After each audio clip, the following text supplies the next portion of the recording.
युवा कांग्रेस द्वारा मणिपुर में हिंसा में मारे गए लोगों को श्रद्धांजलि देने के लिए एक कार्यक्रम आयोजित किया गया। मणिपुर में चल रही हिंसा में सूरत सिटी यूथ कांग्रेस की ओर से मृतकों को श्रद्धांजलि देने के लिए एक कार्यक्रम का आयोजन किया गया। किन्नारी तुकिस के सामने हनुमान मंदिर से रिंग रोड पर स्थित है। युवा कांग्रेस ने डॉक्टर बाबा साहेब अम्बेडकर की प्रतिमा पर कैंडल मार्च निकालकर मृतकों को श्रद्धांजलि दी। ताज़ा खबर देखने के लिए देखते रहिए स्टार न्यूज नेटवर्क। जय हिंद।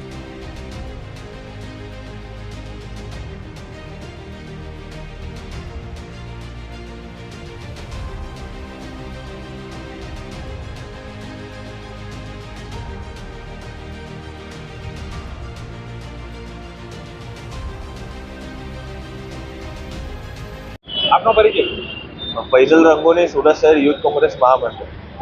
કાર્યક્રમ રાખ્યો હતો આજે સુરત શહેર યુથ કોંગ્રેસ દ્વારા જે 3.5-4 વર્ષથી મણિપુર આપણા દેશમાં સળગી રહ્યો છે, લોકો સાથે આજે ત્યાં આજ આપણા પ્રાઇમ મિનિસ્ટર નરેન્દ્ર મોદીજી આજ સુધી એમનું પેટનું પાણી નથી હલતું, એ બાબતે આજે કેન્ડલ માર્ચ કરી હનુમાન મંદિરથી બાબા સાહેબ આંબેડકરની પ્રતિમા સુધી કેન્ડલ માર્ચ કરી જે લોકોને ન્યાય થયું છે, જે લોકોની હત્યા થઈ છે, એ લોકોને શ્રદ્ધાંજલિ આપવાનો કાર્યક્રમ થકી શું મેસેજ આપવા માંગો? કાર્યક્રમ થકી સરકારને જગાડવા માટે અમે આજે આ કાર્યક્રમ ગાંધી ચિંધ્યા માર્ગે કરવા જઈ રહ્યા છે કે આ સરકારનું પેટનું પાણી હલતું નથી।